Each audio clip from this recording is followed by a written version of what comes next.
Welcome to Conversations with HJM. I'm Lisa Harris-Jones. And I'm Tommy Thompson. And today we have Councilman Zeke Cohen, who is soon to be elected in the general as the next City Council President in Baltimore City. Congratulations. Thank you. Good to be with you. So what does that mean? What is the new council going to look like under your direction? Yeah, look, I think for me, I started my career as an educator over in West Baltimore, and we'll never forget seeing the conditions that some of our schools are in. I taught in a school that lacked heat, air conditioning, drinkable, potable water, a school that had bars on the windows that looked more like a jail than a school. And I remember as a teacher thinking to myself, when we're sending our kids to places that look like prisons, what's the expectation that we're projecting onto them? And so for me, I think first and foremost, it's really important that we have an education system that we can all feel proud of. I'm sending my kids to public schools. I want to make sure every single school in Baltimore provides a high quality education. And so I think number one, you're going to see a city council that is leaning more into our school system. Number two, and this is on everyone's mind, is public safety. We know that we are trending in the right direction when it comes to violent crime. Our homicides are down dramatically. I think there's been a ton of work between Mayor Scott, State's Attorney Bates, Eric Barron, the Monsi team, and just community really pulling together and advocating for better. And for me, public safety is both about reducing violence, but also addressing quality of life and making sure that we are also on top of the mental health crisis. I'm someone who believes that not every crisis requires a police response. In some cases, we have a group called Baltimore Crisis Response that can respond with clinicians, often in tandem with police officers, but that can seek to address whether someone's experiencing schizophrenia or a drug overdose. But to me, it's really important that we not only have safety in Baltimore, but that our residents here feel safe and that people that come to visit feel safe. And then number three, Lisa, is city services. I think that there's sort of a gap when it comes to the quality and delivery of city services here in Baltimore. And something that I took a lot of pride in as councilman in the 1st District is having an incredibly responsive, efficient office that could help to triage individual constituent requests. For me now as council president, I think I'm in more of a systems role where I can try to influence how DPW is functioning, how DOT is functioning, of course, the police department. But I want to make sure that folks in this city, in Baltimore, understand that not only do they deserve great city services, but they are going to get great city services under our leadership. And it's going to be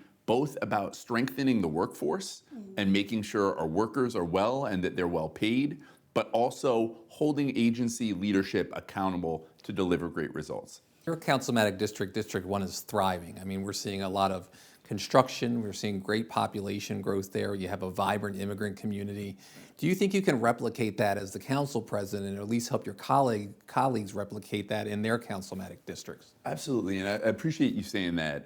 Incredibly proud of the growth we've seen in Southeast Baltimore. For folks that don't know, I represent everything from Harbor East and Harbor Point all the way out to Dundalk. So you think about Patterson Park, Highlandtown, Greektown, Fells Point, Canton, O'Donnell Heights, Graceland Park. And I am really proud that we in District 1 grew by 5,700 people in the last census. We rebuilt 4 brand new, beautiful 21st century Baltimore City schools. We have made enormous investments into Patterson Park, as well as completely rebuilt Dipsky Park. It has become a place where families not only want to come, but they're staying. And in my case, and in many of my neighbors' case, they're sending their kids to our local public schools, which I think is a huge and important thing. Look, I do think that development has been too concentrated along the waterfront and adjacent areas, and I do want to see stronger growth in West Baltimore and East Baltimore and North and South. I think that we have enormous potential in this city. We have every asset imaginable, some of the best hospitals and universities in the world. We have incredible communities and neighborhoods. We have an art scene that is, in my opinion, one of the best in the entire country right now, because there's a scrappiness and creativity about Baltimore that most places don't have. Our restaurants punch above their weight class. I think about the growing influence, as you mentioned, of our immigrant community, particularly in Southeast Baltimore, where I represent, but really also in South and in parts of West Baltimore as well. We're 45 minutes away from the nation's capital. We are on the Acela Express. We have a beautiful waterfront. This city has everything that we need in order to grow and boom and thrive. And I am truly looking forward to being a part of that renaissance that we know is coming.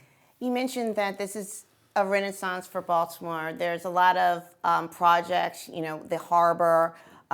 We represent the Orioles, so there's discussions with the Orioles with what they'd like to do with in and around Camden Yards. Will you be working with those in the world of development, the investors, in the building trades, to make sure that there's a balance with encouraging them to continue their development and doing a way that their efforts are successful, but also making sure that workers are comfortable and happy and want to work here in Baltimore and are taken care of? Seeing some pretty incredible growth in our downtown, one of the fastest growing residential parts of our city.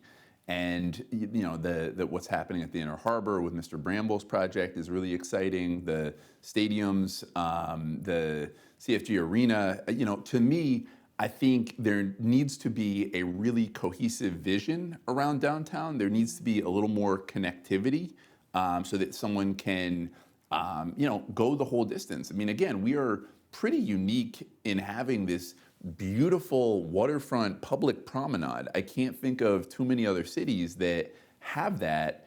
And then to have incredible amenities like the aquarium, like the Maryland Science Center, the Discovery Zone. I mean, we have so much good stuff.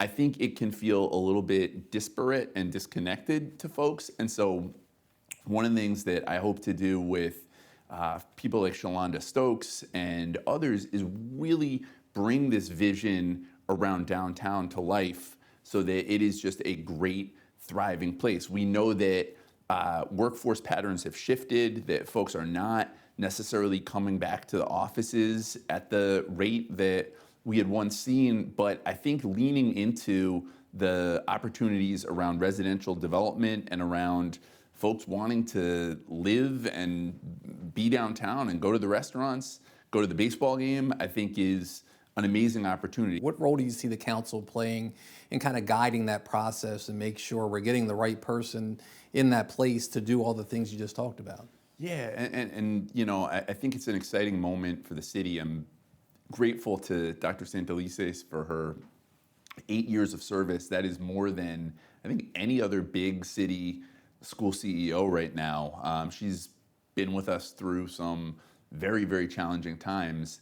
But I think this is a moment for new leadership at city schools. And what I've said publicly and what I'm going to continue to press for is a public, robust national search for the next school CEO.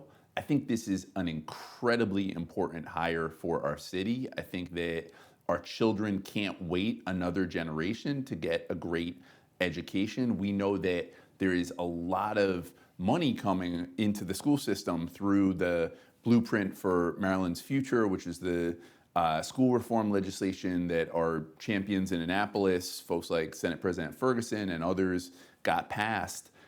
So it is really important that we at the local level are able to effectively spend those funds, that we're able to hire teachers and pay them a good salary, that we are able to, and this is really important for me with young kids, expand access to early childhood education. We know that many cities have universal pre-kindergarten. I want that right here in Baltimore. There's no reason why in the next 4 years we shouldn't have universal pre-K for every single child that wants it, both as a way to close some of the academic achievement gaps and to retain middle-class families like they've seen in New York and in DC and in other places. But I think as far as my role, I intend to lean all the way in when it comes to Baltimore City Schools.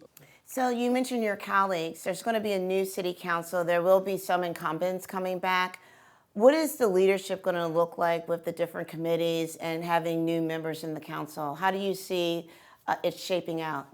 I'm just excited for it. In terms of the committee structure and who's going to chair what, stay tuned. We are having those conversations now. I'm meeting with each of the 14 of my colleagues, each member, to really try to understand, where folks see themselves. And I want this council to feel really collaborative. I think that at times, and this is not just about the city council, but I think that the public generally is tired of seeing elected officials squabbling with each other. I think there's a real need for a deeper level of collaboration and consensus. And so one of the things that I'm really going to work on is making sure that all 15 members are able to lead in some form or fashion. That doesn't mean everyone's going to chair a committee, but it does mean that every single person got elected because they have a constituency that believes in them. And so I want to find out what fires up Tony Glover and Danielle McCrae and Felicia Porter and all of these incredible people so that we can work cohesively as a body to really be the voice of the people. Is there anything that may be on your radar that might not be on our viewers' radar that they should know about Baltimore and the conviction that you have, the buy-in that you have for Baltimore? Why should they hold that too?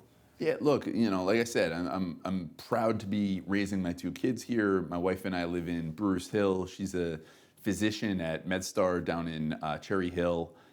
We just love it here. I mean, I just think it is such a scrappy, compassionate, resilient city. It's like Baltimore gets knocked down, but we pull each other back up. And we've seen that time and time again with the Key Bridge, with the pandemic, now dealing with this sort of post-COVID mental health challenges that folks are having. I just think this place facilitates creativity and just a level of weirdness and wackiness and zaniness that to me is just incredibly gratifying. And I would just say to anyone, look, don't move to New York, don't move to DC, move to Baltimore, because this is a comeback city. This is going to be the next great American comeback story. I am dead set convinced we have everything that we need. We just have to start working together more cohesively.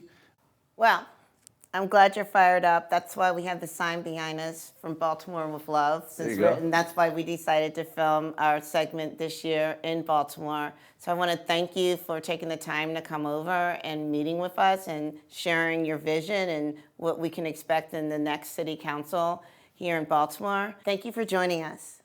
And thank you for joining us with Conversations with HJM.